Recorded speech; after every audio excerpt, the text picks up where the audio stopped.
So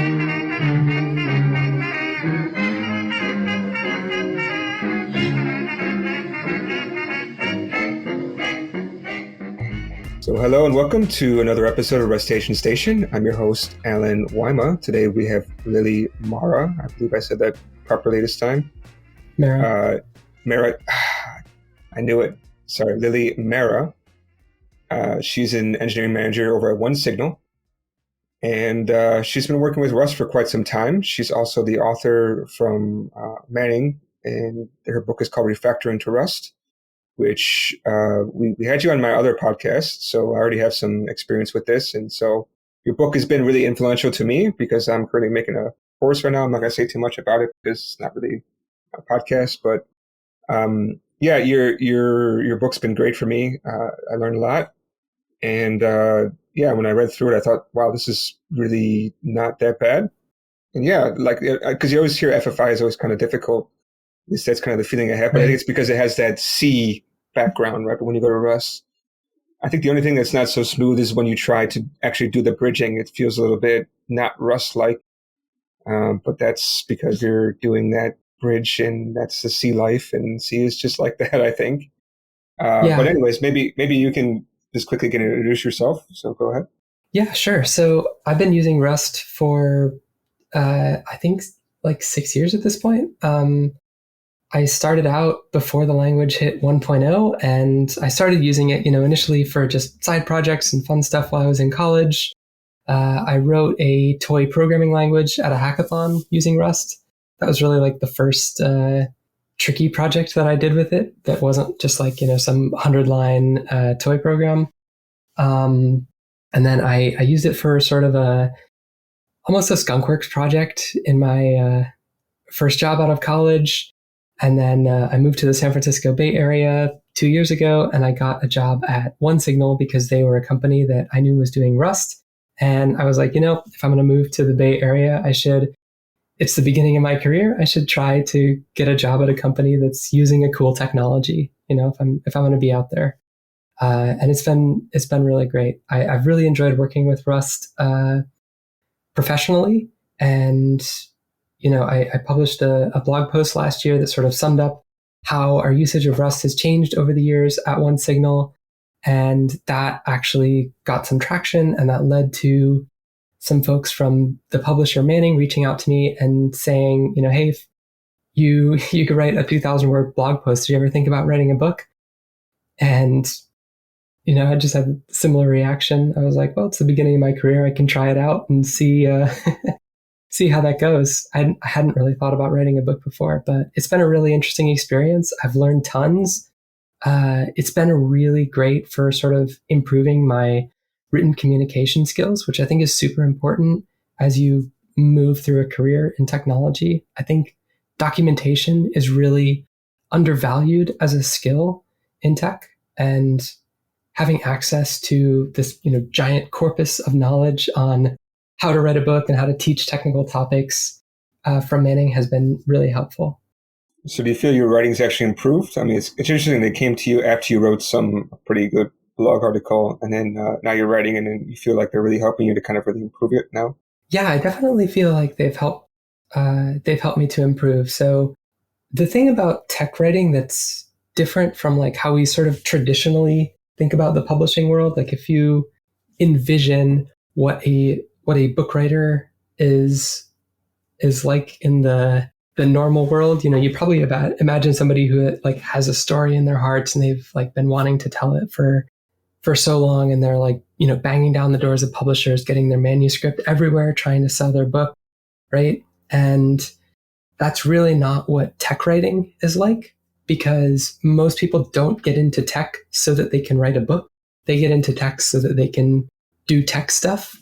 And, you have to achieve a certain level of proficiency in tech before you can actually be the person to write that book. So the process is much more inverted in tech writing. It's actually publishers who are doing outreach to potential book writers and trying to see if they're interested. They're actively, seeking proposals from people who might have interesting book ideas to try and get them to come to them, because it's rare and difficult for the publishers to find somebody who has the like combination of tech skills and writing skills necessary to put together a tech book. So that's quite interesting. So they reached out to you and they said, "Okay, great article. Would you like to write a book?" And then what was the next process from there? Because it's like, okay, well, the subject I think obviously makes the most sense because yeah, Rust is so huge. They didn't think they asked you to talk about video game development in Rust, right? So like, who came up with the ideas of this book at least, and kind of what was the process? Yeah, so it's not video game development. So it's taking I was just Rust. giving an answer like they didn't say, "Hey, could you do this book that's not really related to your career or not really related to I your see. interests?" Right? That's I was just I throwing out see. a just example topic. Yeah, yeah. So they actually presented the idea of Rust as a refactoring target to me. So the first step after they said, can you write a book, is I had to go to them with a proposal for a book. They have a form and it's on their website. Anybody can go to manning.com, and I think there's a like write a book link or something like that on their website that you can find. And it's got, what's your table of contents going to look like? Who is your audience? What's your minimum qualified reader? What are the other books touching similar topics? Uh, Things like that in there. And the initial book that I pitched to them was concurrency in Rust, because I had just come off of doing a major refactor of several of our internal tools at OneSignal to the new async await syntax that landed. So I was feeling pretty confident in my like Rust concurrency skills, and I thought it was a very interesting topic. But they suggested the Rust as a refactoring target because it appeals to people who are not necessarily using Rust today but might want to use Rust, and that's a much broader audience as compared to people who are already using Rust and want a advanced concurrency book. It's a much smaller market. So they pitched it to me, and I said, "Oh yeah, that's also very interesting," because I had done some previous projects that integrated Rust in polyglot projects, and so I knew about using Rust in FFI context, integrating with dynamic languages, just totally re-implementing functionality and stripping it out into a separate executable. So I felt pretty confident about that topic as well. Okay, that's quite interesting. So you had an idea. I'm kind of curious why they rejected that one because, well, I guess it depends on when you propose this one because the async await stuff's been around for some time. I think it's just been stabilized, what, 2 years ago, I think, or something. I I feel like it's been recent, but still not that recent. I want to say async await as a syntax was stabilized in like November, December of 2019. Okay, Um, so I'm not off in my thinking then. yeah, so like 2 years ago at this point. So, at the time I was pitching the book, this was like March of 2020. So this was like, it was like 6 months old at that point. I think the reason that they suggested the other topic was, like I said, just sort of because of the size of the market. Like the book that I'm writing right now, Refactoring to Rust, you don't have to have written Rust before. Like we teach you about the ownership system and the various kinds of strings and high level quick overview on syntax. It's not for people who have never programmed before. We assume you have familiarity with some kind of programming language, but if you haven't used Rust before, you should be able to learn enough to get going with refactoring to Rust. Whereas, if you're pitching a concurrency book, I think you have to assume someone has much more experience in order to get value from a concurrency book. It's like uh, it's much more specialized. Concurrency is like you have a Rust program. How do I make it concurrent? Versus refactoring to Rust is like you have a program written in any language. How do you add Rust to that program and make it, either safer or faster or what have you? I think an important question to really address, and I don't know if your book says this directly because, as we talked about, I haven't cracked it open since the last time we met. We talked, um, which is like, why or when should I start to think about adding something like Rust or C to my current stack? Because that's got a lot of, I mean, whenever you add something new, especially new to you, there's a lot of risk. Sure, yeah, it's not a decision that should be taken lightly. This isn't, you shouldn't go to a polyglot program and, have FFI boundaries and all this stuff, just because you think it's shiny, right? You should be doing this if you have like a demonstrable performance bottleneck that, you think you can speed up with Rust. So I've been talking recently about optimizations, both inside of my company and out. I actually did a talk a couple of weeks ago at a meetup group in Oslo, Norway, about optimizing Rust, and it's on my YouTube page. But that talk was all about optimizing, and the first thing and the most important thing that I said was you have to be measuring performance as a first step, because if you can't actually measure performance, then you can't actually identify problems and you can't actually improve performance. You can guess that you improve performance, but if you don't have like a benchmarking suite or profiling or something like that, you can't actually know that you're improving performance. So if you can measure and find a bottleneck in your code, or identify that something needs to be 10, 20, 100 times faster in your Python code base, then maybe Rust is a good choice for slotting in there. But if you can't identify something like that, or if you're not operating at such a load that that's a concern, then maybe stick with Python or Ruby or Perl or whatever are fine programming language. And yes, they are slower than Rust, but they serve a need and they do what they're supposed to do pretty well. Do you have any like proposed ways to measure this kind of like how everything is? So the reason I ask this is because as I said quite a few times in this podcast, my first time ever really kind of using production or Rust actually was FFI. And it was great. But I had this weird issue where, of course, measuring time of something happened is pretty straightforward. But I also wanted to measure memory usage. And the memory usage was super low. And I don't remember how I did this, but I think when I ran the suite, like the memory usage was so low that I think it kind of showed that for some reason it wasn't being captured by this benchmarking suite. So I'm wondering if maybe once you go to the CFFI, like it just can't read that data. So I was kind of curious if you knew of any kind of tools that maybe could actually really take a look at this in a very good way. So I have been trying to figure out a good strategy for memory usage benchmarking. I'm actually trying out the instruments application on macOS right now, which is like a Xcode's sort of built-in performance monitor. And it's a little tricky to get it configured correctly. And you have to like sign your executable with a special flag and certificate so that the OS will allow it to be like debugged. But once you do that, it's relatively straightforward to get it going, and you can see like which if you compile your Rust app with debug info, at least you can see like which functions are allocating, how much are they allocating, and try to reduce allocations that way.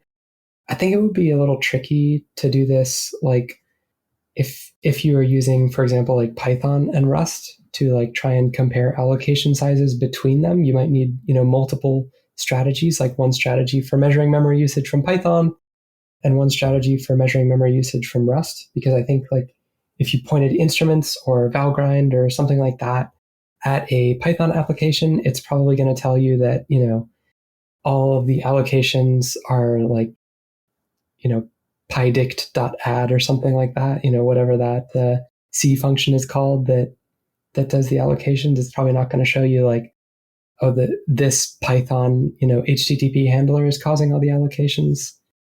Yeah, I'm not sure if there's something that works really well cross language like that. But if you're using Rust in a like C or C++ program, you could probably use similar tools for monitoring both, like perf or dtrace, and Valgrind or instruments, what have you. I'm also wondering if it's even easy to do, right? Like if you're passing off references to your Python program, I guess that one may be interesting to see, like when the garbage collector would clean that up. But Mm. I guess if you're using Rust and allocating and deallocating within Rust, it's like, well, stuff's just happening so quickly that maybe it's hard to really even measure, and why should you even bother to measure it? Because I was using a dynamic language at the time. So like it was bloating up to like, I'm not even kidding. I think it was at least 11 gigabytes just going through XML. Yeah, Wow. exactly. So I actually I had to ask my client to bump up their server, and they were like, "What? Why? Why do I need to do that?" And I was like, "Well," and I just put my head down and was a little bit sad. I was like, "Well, I'm using this thing, and it's nice." And they're like, "Okay, fine," because it's already basically it's production time, right? And I'm Right. running an iMac Pro for my work, so I have like 40 or 30 something gigabytes of RAM, so I don't really care. Plus, when you Right. run it, right, you run it and then you kill the VM, and the VM, when you kill the VM, takes all the memory with it, so you don't Mhm. really care too much. Um, Right. but yeah, when you have a long running process on a server that's garbage collected, you don't really control the garbage collector. You don't really know when it's going to happen, and could be sitting there for a while. Right. And also like um, it's much harder to effectively like reuse string memory in a language like Python or Java or Ruby, what have you, because due to the dynamic nature of the languages as like a security measure, you can't mutate strings. So if you're reading a file line wise or whatever, you have to allocate a new string to read in each line. So if you have bad garbage collector odds, then you might end up having that whole file sit in memory because every line is sitting in its own little string. Whereas with Rust, if you're lucky enough to be able to be doing processing that can be done line wise, you can obviously process the entire file just using a single string allocation. And then you only need as much memory as the largest line in the file takes up.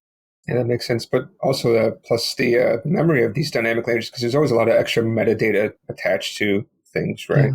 Right. Python, people will say like, Python doesn't have types or whatever. It's, it's really not true. And not in the sense that, Python has type annotations now. It's true that Python variables don't necessarily have types, but values do have types. And, in effect, every single Python value has an additional, I don't know how big it is, couple of types or a couple of bytes floating around attached to it that lets the Python interpreter know what type of value your piece of data is. So there's extra bytes floating around that are just telling the interpreter this is a string, this is an int, and this isn't something that you need with compiled languages like Rust or C, C++, Go. Outside of dynamic types, of course, you can save a lot of memory this way if you have a bunch of teeny tiny allocations. Well, I think the important part to know is that that Python is a strongly typed language, right? And so Mm-hmm. I just recently I did another podcast where we talked about a library called type check, which would add type checking to the Elixir programming language. And which I always heard, when I think about strong typing, I'm thinking that you actually have something where at compile time they would be checking, but that's not what strong typing means. Strong typing just means that, like in JavaScript, if you say string plus a number, you're going to get a value out. Something Right, happens underneath. That's called a weakly type language. Where strong right. typing, like with Python, string plus a number, you're going to explosion. What people may get confused with strong and weak typing is the dynamic versus what's the other one? I forgot the word Static. for them. Dynamic and static. Yeah, exactly. So dynamic and static is totally different than strongly and weakly type.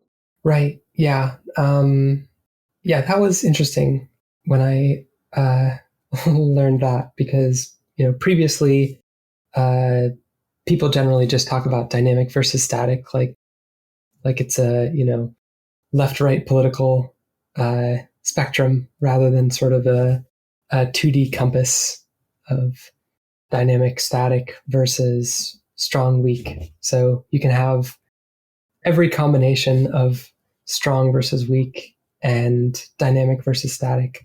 I can't imagine what is that? A weakly typed static language, what that would even look like. Um, Java. Java's one? Oh, I'm wait, a not week. Wait, you mean a weakly typed static language? exactly. I don't think there is such a thing. At Yeah, least I'm sure there must be I would something, say but Java. really? I Does would say Java do Java. automatic coercion Yeah. of strings and numbers and things like that? Yeah. In Okay. fact, I think the way that I was taught to turn numbers into strings is to do empty string plus your number. I know this is for JavaScript, but I don't remember this for Java. But okay, that's I'm interesting. pretty sure it's like that for Java. Yeah.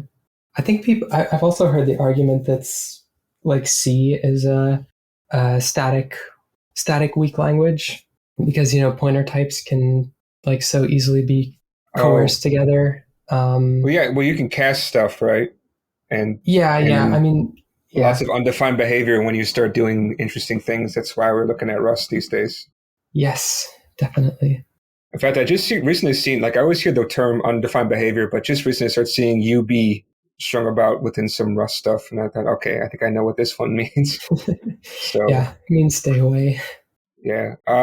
Okay. Maybe we can go back to kind of the original topic, which is okay. So they said, okay, that's a nice book, but then maybe, so they said the topic that you said, what was that? Concurrent programming, was Mhm. good, but maybe the audience is too small, it's too niche. How about this? And then you thought about it and said, yeah, this can work, right?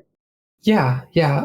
So, like I said, I had done some previous projects involving Rust as like a guest language in a polyglot program. So I felt pretty confident working with it. It was actually a very interesting project. The first time I got like paid to do Rust work, I was writing a Nginx plugin to do dynamic request routing using Rust. We were trying to do Canary deployments in my first job out of college, and we were having some difficulty getting it to work correctly. Initially, we used some program to like generate an Nginx config file and then basically like reload Nginx. So it would just, every minute or something, it would refresh information from a config store. It would regenerate the config file on the disk of the reverse proxy, and it would reload the config. But unfortunately, we found that some HTTP clients did not agree with the Nginx server on like HTTP connection hangup policies.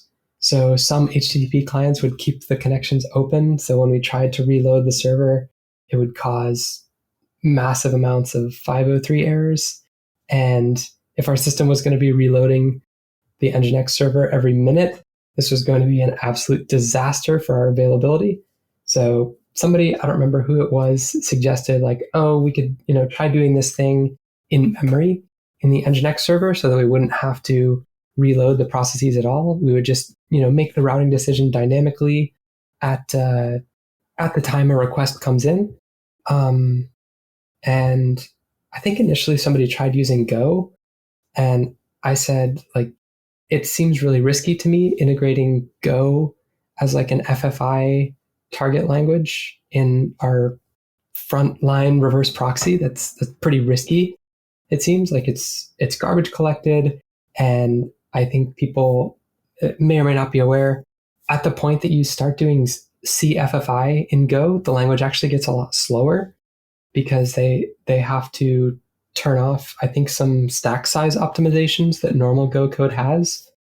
But if you're doing CFFI, you have to use something called CGO, which makes the stack size a lot larger, and it throws away some optimizations or assumptions that normal Go code has, and it's just not optimal. So I suggested instead of Go, why don't you let me try to write something in Rust? So I wrote a Rust program. It wasn't a program, a Rust dynamic library that was a Nginx plugin that would basically it would spawn a new thread, pull data from this config store every minute, store that config data in memory, and then when a HTTP request comes in, it would check that in memory config data, see like which version of an app the request should go to, and route it accordingly. So this was a really tricky, like first Rust programming job to start out with, because the Nginx C API is quite hairy.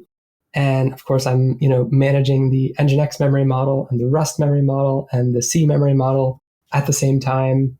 It was quite thorny, but it was a really great learning experience. And there's actually a few chapters of my book actually walk through how to write a very basic Nginx module with Rust. So something that I was able to keep around in the back pocket. So it was a very, very interesting experience. Yeah. I kind of want to roll back a little bit. So somebody said you could use Go and kind of treat it like it's a C library almost. Is that right? That doesn't make sense in my head Yeah. because of the So way Go is, right? It's a garbage collected language, right? That's why I'm like so confused right now. yeah, sure. So I actually don't have a lot of experience with it myself. But there is I don't know if it's an alternative runtime or compiler or what, but there was like an alternative mode basically for Go called CGo. And if you're using this, then you can interface directly with C code. And I believe you can write functions that could be compiled into like a dynamic library that C code could call. And I think it has ways to interface directly with raw pointers without necessarily making Go's garbage collection system aware of them, so that you're not going to end up in a situation where you're, deallocating C pointers from the Go garbage collector, which you obviously wouldn't want to be doing. Yeah, you don't want to be doing cross-language deallocation. That's something that applies in most situations. If you're using Rust FFI, you should not allow the C deallocator to free your Rust memory, and you should not be freeing C memory from Rust. We should not be freeing. Yeah, I heard that before. That basically, if you export data from your code, you should always have a function which will deallocate, which is interesting. So to me, Yeah, that makes it kind of complicated, right? Because like when I'm thinking about the stuff I'm working on right now, like I think what I do is actually I pass stuff off, and the VM will somehow take it over and deallocate it for me eventually. And some of the things I'm doing. But that's actually not the right thing to do. At least that's not what you should be doing, because I'm trying to think like if I want to do something with Rust that's very performance intensive, I, that just makes sense to me that I want to hand it back over to the stuff that's not so critical but easier for me to use, like Python. I want to have it deallocated from there rather than saying, okay, let me call back into CFFI and deallocate. yeah. So that's a good question. So that really depends on sort of what environment and what integration you're using. I think if you're doing something like writing a Python module, or I haven't used this, but presumably if you're using like Flutter Rust Bridge to integrate with a Flutter program, then I believe those libraries will actually handle passing off the allocations for you. So I believe that it's the case that if you're using something like Pyo3 and you like have a function that returns a string, it will actually like reallocate that Rust string using the Python VM, so that Python will actually be responsible for garbage collecting and deallocating that string at a later point. But I'm not 100% sure about that.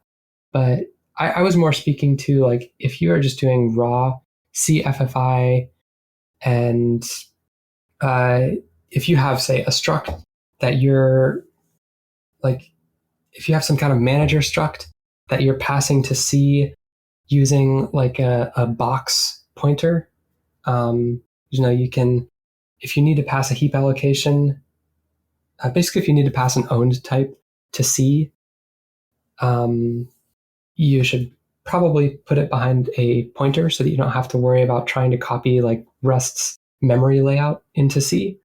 You put it behind a pointer. You can use box new and then box into raw to create a heap allocated raw pointer. And then you should not deallocate that using like the libc free function. You should pass that back into Rust and use box from raw to turn that pointer back into a Rust owned type, and then you can drop that and the Rust deallocator will handle it. Okay. Yeah, I know when I was looking at some stuff that there's like specific functions that say like, I'm talking about within Dart, right? Because we're talking about, Mhm. brought up that example. Okay, yeah. I think there's an example where they have something like to Dart type on a pointer or something, which then I guess would probably do the copying or whatever kind of magic it does. This is built into the package or something. So I can't remember the name. is that built into like Flutter Rust Bridge, like as the compatibility layer, or is that like a standard function of the Dart standard library? So Because if this is either the FFI package that you can add into your project from the Dart team, or this is actually built into Dart language itself because they have their own FFI. So that's the confusing part. If I remember correctly, like it's also confusing in Rust too because it's like okay, I think we talked about this before. It's like should I pull in this clib or should I there's an FFI section within Rust and then there's also C string and it just gets kind of overwhelming. And then like they're not in the yeah, same namespace either. They're all over the place. yeah, So you really have it to gets a little get your way blurry. around it. But I can't remember, but I remember seeing an example where I was looking at how to pass like uh, a bunch of U int eights, so basically bytes across the wire. Mhm. When you can just point a pointer and then there's like a way to pull it in. Can't remember now. Yeah, so I can't speak to that function specifically, but I would say generally, if you are using a function that reallocates, then obviously your host language like Python or Dart or whatever, if it's reallocating some data, then it should be fine for the VM, the garbage collector, to deallocate that data. But if you are sharing allocations, if you allocate something in Rust, you should not expect that allocation to be cleaned up by some other language, because that cleanup is either not going to happen or it's going to violate assumptions built into either Rust's allocator or your host language allocator. Okay. Yeah, I know there's ways that you can kind of own data, and also sometimes I'm thinking about, should I pass a pointer and then get the string slice and then maybe make a copy of it with the actual string and then work with that way so I have a copy, or should I just start editing things across? I guess it depends on your use case and your restrictions and what kind of dangers you wanna take. Yeah, this topic is very complicated, and it's really hard to land on sort of general answers that will work here. Um, yeah, so it really takes very careful consideration of the needs of your host language, the needs of your particular problem, and yeah, you just have to look at it and see what's going to work in your situation. I guess there's one general piece of advice that I can give, which is like the smaller you can make the interface between Rust and your host language, the easier everything is going to be for you, right? Um, so instead of having one function, let's say for example, like the Python chapter I'm working on in my book right now, there is a section where we re-implement a bit of Python code that sums up some data in a JSON string. Like it sums up a number that's at a particular key and it sums up the length of a string that's at another key. So one way to do that would be to have a Rust function that parses the JSON and returns some like JSON wrapper object to Python, and then another function that looks at that JSON wrapper object and returns the appropriate number. But then you have to worry about, okay, how am I going to manage this JSON wrapper object, whatever it might be? Do I put it in a heap allocation? Do I put it in some kind of a pointer? Like, what's the strategy? Do I reallocate it with Python? Whereas if you just decide like, oh, that piece of interface isn't actually helpful, so my function is just going to take the string, parse it in Rust, do the summing in Rust, and return a number. That's a much simpler, API. It takes in a string, it returns a number. So if you can find ways to minimize your API surface, you're going to have a better time. And I I think keep thinking that's about this.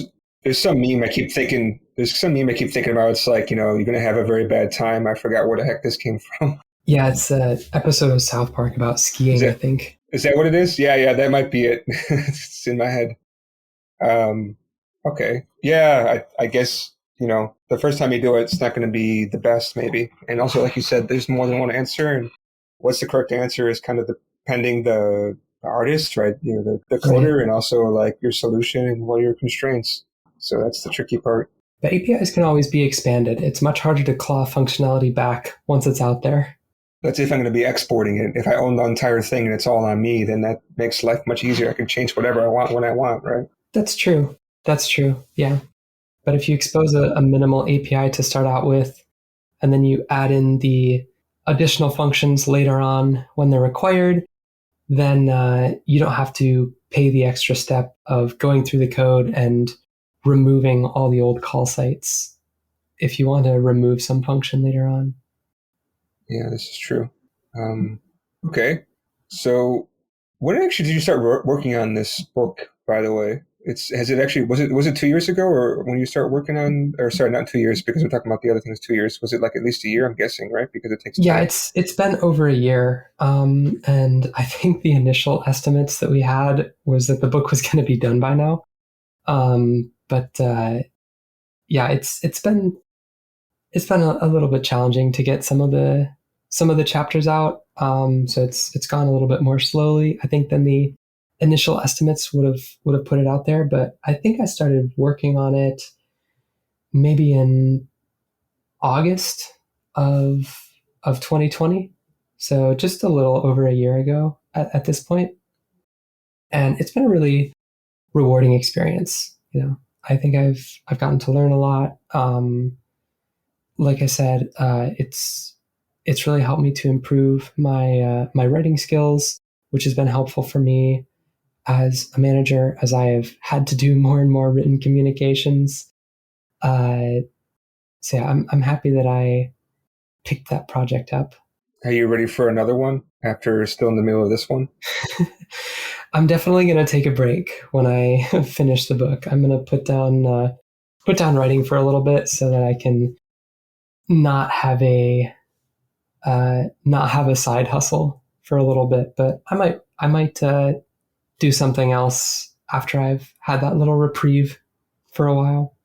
Yeah, I can imagine. I always hear how taxing it is to write this, but you read the book and you go through it in a week, and you're like, Psh, "This is easy." Like, I can write a book. This is not too bad.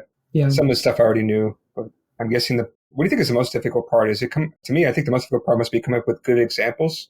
Mm. How do you make a good example? Examples are really hard to come up with. Yeah. I remember when I was working on the ownership chapter of the book, um, it was really hard to come up with a good example that was going to work well for ownership. I went back and forth with my editor for several weeks on various examples that we might use, um, and nothing really nothing really stuck.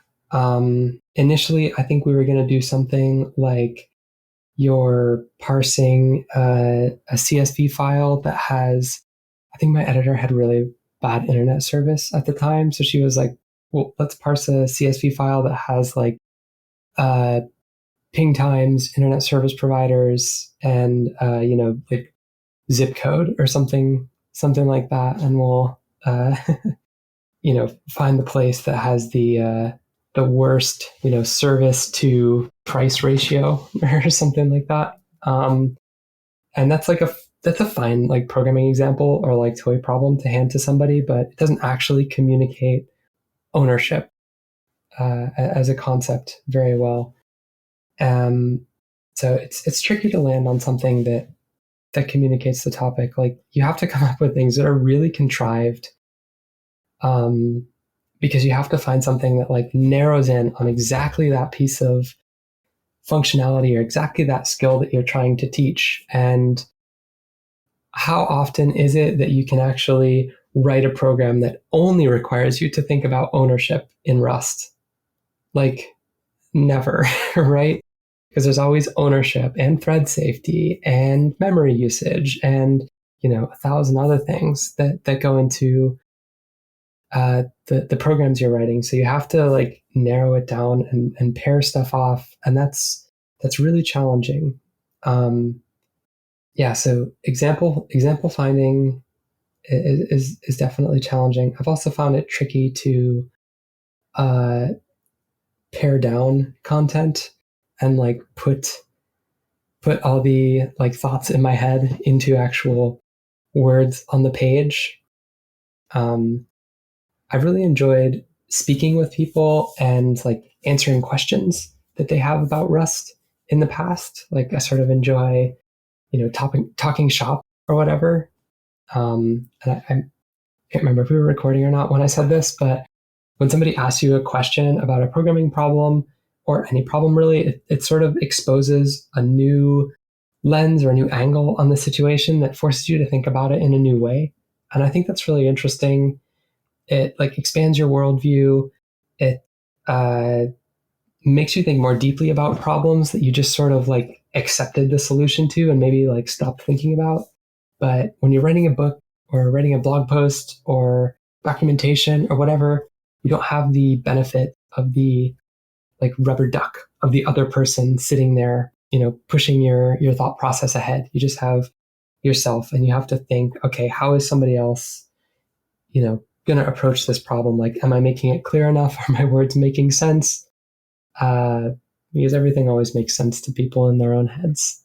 Yeah, I was just kind of thinking, going back to your example, like coming up with a good example, like something that's you want to have something that's like very, like you said, clear, concise, trying to execute the point, but then you don't want to have it so boring, right? It's like, okay, this I could do hello world. Like let's just say it's just working with standard out. Like just give a very stupid, simple example. Like, okay, hello world. Right. It's just not interesting, right? You want to be able to, okay, let's cat something to the screen. Cat a file to the screen. It's slightly more Mm-hmm. interesting, but at the same time, it's like, well, does it actually execute the point, or are we adding too much stuff by actually reading a file and shooting that straight to standard out? Right. I mean, think about think about how complicated that would be to solve in Rust, right? If you just wanted to use like strings to solve that problem in Rust, you would have to, and like your goal is to teach people how printline works, right? And maybe how the formatting macros work so that you can, pass the string to printline. If you want to teach somebody how to print a file to the console, you're going to have to teach them how imports work. You're going to have to teach them what traits are. You're going to have to teach them what mutable references are, making mutable versus immutable variables, uh, what the result type is, what unwrap is. Uh, I I guess that's it.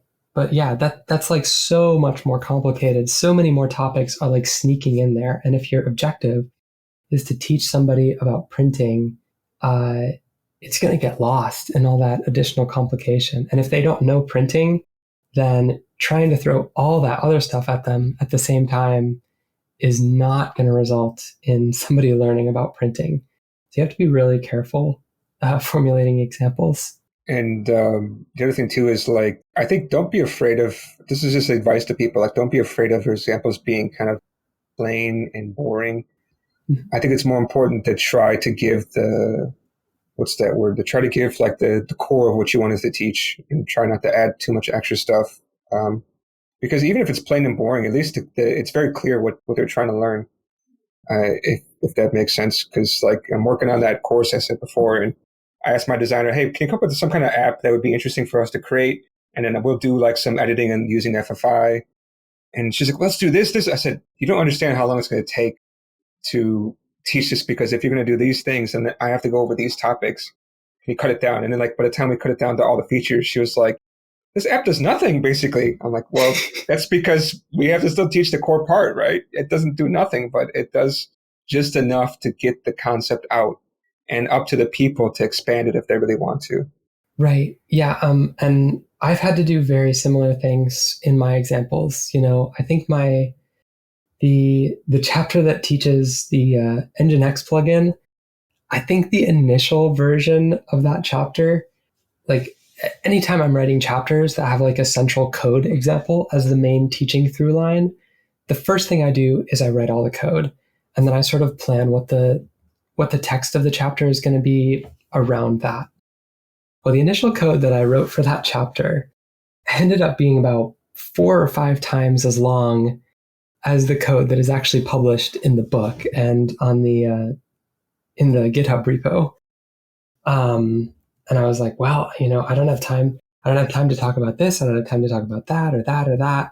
And so much just ended up getting cut from there. There probably could have been another 1 to 2 chapters in there talking about increasing functionality, but there wasn't time. There's not space. So it had to get cut. And it's unfortunate, but it's a reality of teaching. It's really hard to come up with stuff that fits on the page and is interesting, but you've got to do it if you want to teach and have a clear message. And it could be just a distraction, right? Like you want to teach and do something like, okay, with this building block of the FFI, you can do it and like have 3 layers on top of that. And then that's the interesting part. But like you said, right, it's just no time. There's just too much plumbing to do before you can get to there. Yeah, it's challenging. And, my editor is always telling me, when I'm debating what's going to get cut, what's not going to make it in, she keeps reminding me, like, does this content, advance the learning objectives of the chapter? Is it something that could be taught in a later chapter? Or do those later chapters like require this as a piece of foundational knowledge? So you have to sort of prioritize things in that way. I'm kind of curious, like the editor, right? I mean, how technical are they?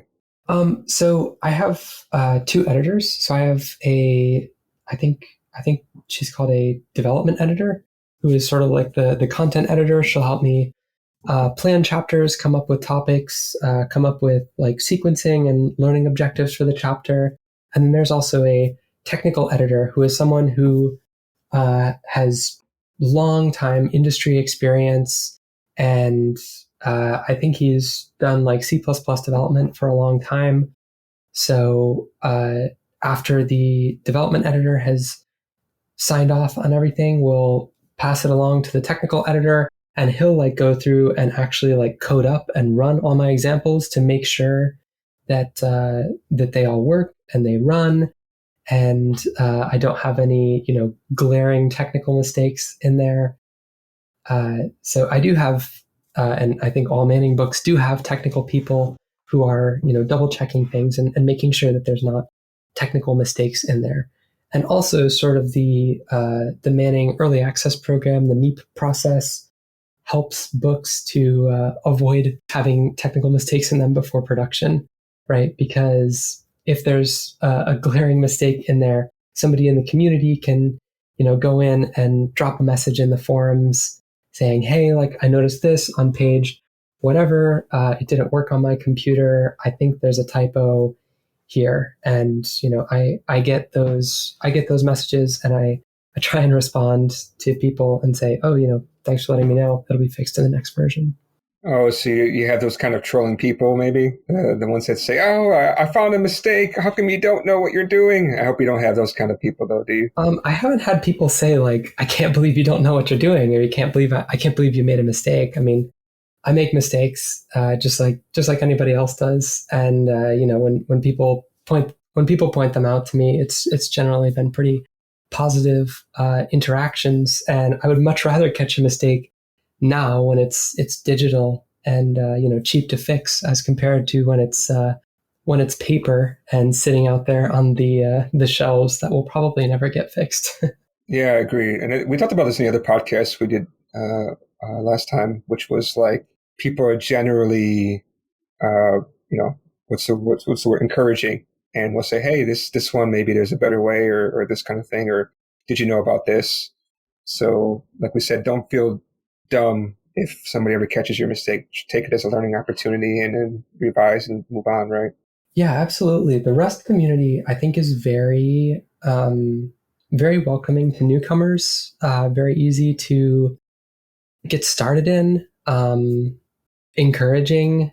I actually gave a RustConf talk this year that was like specifically directed at newcomers and people who deal with newcomers. That was basically don't be afraid to write bad code. Don't let people tell you you're writing bad code. Like just write it and ship it. And if it fulfills the needs that you have, it's good enough.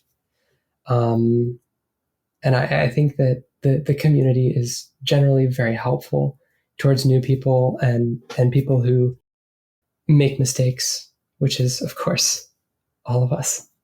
Very true. I think we spent a lot of time kind of talking about the writing process, but I think in general it's quite interesting because I think the Rust writing is quite hot these days. I think there's basically three publishers that I know of that really kind of are pushing Rust, which is like, what is it? New Starch, Manning, and Prague. I think are the three biggest publishers pushing Rust these days. Maybe, and that's just there's another one that you know of. I'm not too sure, but those are kind of the three I I think see. Pact has a couple of Rust books as Yeah, well. this is true. Peck does too. Yeah, I forgot about them. So those four are the big four. There's not that many also technical book companies that I can think of. I think O'Reilly is another one too. But I don't Yeah, I know. think This is just a feeling I have. I think O'Reilly has maybe one or two Rust books out there. I'm not sure. But yeah, Manning has several. They have, of course, Rust in Action, Tim McNamara's book, and that's published. Like that's done. You can pick up a paper copy of that now. But they have several that are like in flight, like in the early access process, where you can get in progress chapters. My book, Refactoring to Rust. There's Rust servers, services, and apps. I think is what it's called. I know there are others, but I cannot unfortunately recall the titles of them. So I apologize. Rust Web Development. There's Rust Web Development. There's also writing pro Rust or something about like how to be a really good Rust developer. I forgot the exact name, but something with the words pro and Rust. That's Brendan Matthews. I think he's going to be on the podcast coming up soon. Okay. Nice. The nice part about Manning, as you guys can see, so we have quite a few Manning episodes from authors. It's because Manning actually reached out to us and said, "Hey, put these guys on." And I also came back and said, "Can you give me these guys, right? Because I want to promote all these books and stuff to keep the kind of community going." Yeah, Manning has a really active marketing department who's always looking for opportunities for promotion and trying to get people to get themselves out there. I actually did a Twitch stream for Manning several months ago that was about what was it about? Creating a chat server, like a raw TCP chat server using Rust in Tokyo. And that was a lot of fun. I've got some positive feedback on that. And I think it's actually going to be. I think it may actually be put up on O'Reilly's content store because folks have been getting so much value out of it. Yeah, I didn't know you did that. I Mama looked it up. It sounds interesting to me. Yeah. So, anyways, we spent quite a bit of time talking about the writing process and everything, and talking about all these kind of things. I think it's very valuable, but I think we should still kind of sign off on this podcast with some advice for people who are looking to use Rust as FFI. Maybe have some good kind of tips about what you think people should really maybe look at or do or be careful of, or these kind of things. Yeah, I mean, I would just reiterate some of the points that I've made previously. I would say the number one thing is if you believe that like adding Rust to your program is going to resolve a performance problem for you, find some way to back that up, right? Do some profiling, do some benchmarking, figure out where the bottleneck is, and zero in on trying to figure out if you can replace just that little piece of functionality with Rust. The next thing, try to keep your interface small. The more times you have to pass structured data back and forth between your host language and Rust, the more complicated everything is going to get. Make sure you understand how memory is shared between your host language and Rust. If you're using something like Pio3 or I think it's called Rudy for Ruby, Neon for Node, any of these like really well-developed binding libraries, this problem should mostly be taken care of for you. But if you're doing like raw CFFI, this is something that you're going to have to be very aware of and very careful around. Yeah, and the last thing is like, don't stop benchmarking and testing just because you've identified your bottleneck. Like, right, once you have figured out that there's a bottleneck in Python and I think I can make it faster with Rust, do the refactor to Rust and then run the benchmark test again. My current like Python chapter of my book that should be in early access in the next like week or so. It may actually already be out by the time this episode airs, but that chapter talks a bit about using the Criterion Rust library for doing benchmark testing. And it actually shows how you can use Criterion to actually benchmark code in another language. So you can use Criterion to benchmark your Python code as well. So you can compare like your raw Python version with your new Rust accelerated version and see how much faster it may or may not be. Exciting. This looks nice. Okay. Again, thank you for having you on. I really appreciate it. Like I said, I really love your book. So just this is in no way am I getting any extra money or anything from Manning, but your book has been really great. So if you guys are looking to do FFI, I highly recommend Lily's book. Like I said, it's been great for me to pick up, and I'm looking forward to more and more chapters. So my only complaint about the book is it's not being released fast enough. Other than that, I really love the book. So thanks for coming on, and Yeah, thank maybe you so we'll have much, you back on Alan. again at the end to kind of talk about the whole process again. Thanks, Alan. I really enjoyed talking with you today.